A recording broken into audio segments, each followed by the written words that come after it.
Advocate Abu Hena রাজ্জাককে আপনার কাছে জানতে চাই যে সংকটটা তো আসলে এই নোট অফ ডিসেন্ট নিয়ে আসলে এত কথা, এই সংকট সমাধান হওয়া তো অবশ্যই দরকার, কিন্তু এটার পথ আসলে কি হবে? এই দুইজনের আলোচনা থেকে আমি যেটা পেলাম, অনেকগুলো প্রশ্ন এখানে আসছে। নাম্বার ওয়ান, গণভোট কেন? নাম্বার টু হতে পারে সংবিধানের উপরে স্থান দেয়া নিয়ে একটা কথা বলছেন। নাম্বার থ্রি, একমত না হতে পারা। নাম্বার ফোর, বিএনপির 427 জন লোক মারা গেছে জুলাই আন্দোলনে, এটা তাদের মহাসচিব বলছেন। এই চারটা বিষয় আনলে অনেকগুলো বিষয় ক্লিয়ার হবে।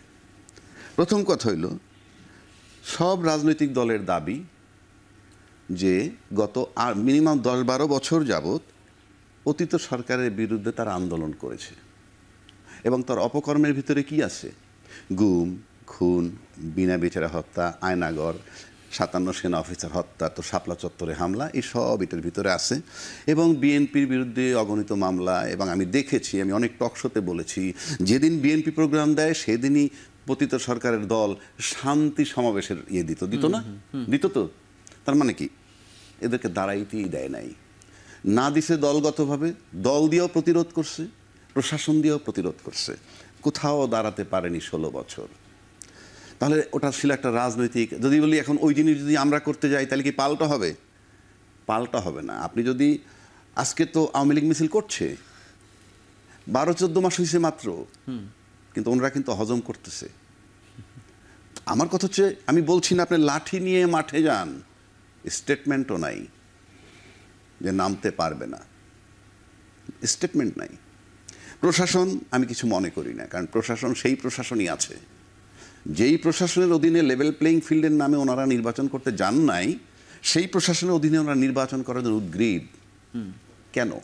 প্রশাসন তো সেই একই, একটু নির্বিশেষে এটা এই জেলাটা ওই জেলা এইভাবে আছে। এটার মানে হচ্ছে সামনে কোনো প্রতিদ্বন্দ্বী নাই, এটাই আমার কাছে মনে হয় বেসিক্যালি। তা নাহলে আপনার 427টা লোক মারা যাওয়ার পর জুলাই সনদ বাস্তবায়ন বা জুলাই সনদের অ্যাপ্রুভাল নিয়ে কোনো কোশ্চেন হইতে পারে না। এটা সিম্পল। 1, 2, এটা দলমত নির্বিশেষে সবার দাবি যদি হয়, তাহলে আমাদের সমস্যাটা কোথায়? এতে তো আমার দেশের কোনো পরিবর্তন হবে না, আমার দেশ বহির্বিশ্ব থেকে আলাদা হয়ে যাবে তাও না, কিছুই হবে না। আমার ইন্টারনাল অ্যারেঞ্জমেন্ট, সেই ইন্টারনাল অ্যারেঞ্জমেন্টে বাধাটা কোথায় আমার মাথায় ধরে না। এবার আসেন, তাহলে ফেব্রুয়ারি থেকে আলোচনা চলতেছে, সেপ্টেম্বর পর্যন্ত আইসা নিশ্চিতভাবে ব্যর্থ হয়েছে রাজনৈতিক দলগুলো। জি, সরকারের কোনো ব্যর্থতা নাই এখানে। কেন নাই জানেন? সরকার চেষ্টা করেছে। নো, সরকার আম্পায়ার মাত্র। আপনি ওখানে না বসেও যদি ওখানে না বসে সেটা একটা সোনার গায়ে এনসিপির লোক, জামাতের লোক, বিএনপির লোক বৈশাখ এক জায়গায় সমঝোতা হইতে পারতো, ইয়েস ইট ইজ ডান, হয়ে যেত। পরদিন সকালে গিয়ে বলতো ভাই আপনাদের দরকার নাই, উই হ্যাভ ডিসাইডেড, আপনি গো ইলেকশন দিয়ে চলে যান। কই? আপনি যে বসতেছেন গিয়ে ডেইলি, আমার কাছে মনে হয় যে ওয়েস্টেজ অফ টাইম। ইয়েস। এখন আসেন, তারপরে বলতে পারেন গণভোটটা কেন দরকার? ওখানে কতজন লাগছে? হারুন ভাই খুব সুন্দর একটা কথা বলছে, 2-3টা দল বাদে বাকি লোকের কয়টা দল কতটা লোক রিপ্রেজেন্ট করে? মানে আপনি জামাত, বিএনপি, এনসিপি এই 3টা দলে ধরেন মোটামুটি, তারপরে 500 দলও যদি থাকে, প্রতি দলে 100 জন করে 500 হলে 50,000 লোক রিপ্রেজেন্ট করে আমার দেখা। তো সেক্ষেত্রে এখন আসেন, ওনরা কতজন লোক রিপ্রেজেন্ট করেন? 30, হার্ডলি 30। জামাত সব ইসলামী দল মিলে না আরও 10 হইল 40, আর সবাই মিলে মনে করেন রিপ্রেজেন্ট করে 10, বাড়ায় ধরলাম, তাহলে কত হলো? 50।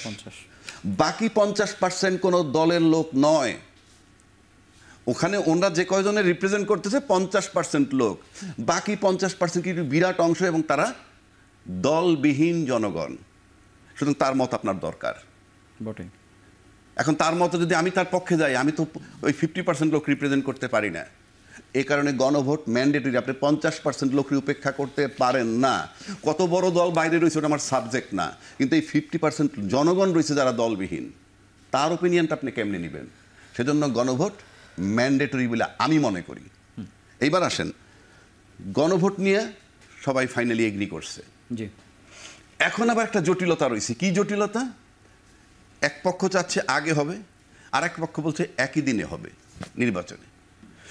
মাথায় রাখতে হবে যে একই দিনে যে নির্বাচন হলো, সংসদ সদস্য কিন্তু নির্বাচিত হয়ে গেল, গণভোট ফেল করলেও কিন্তু সংসদ সদস্য হয়ে গেল। আমি কি বুঝাইতে পারছি? জি। আপনি গণভোটে আসলো না, তাও সংসদ সদস্য হয়ে গেল। গণভোটে আসলো হ্যাঁ, তাও সংসদ হয়ে গেল। তারপরে আবার প্যাস রাখছে কি, এই গণভোটের রেজাল্টটাকে অ্যাপ্রুভাল দেবে সংসদ। এটা হয়, এই আলোচনা হয়। আমি বুঝতে পারি না, এত বিজ্ঞ রাজনীতিবিদ সবাই, কোনো রাইটই নেই তো এটা বলা, কারণ গণভোট মানেই তো এটা সংবিধানের কি উপরে। গণভোট মানে জনগণের ইচ্ছা। আমি তো 50% বইলেই দিলাম যারা দলবিহীন।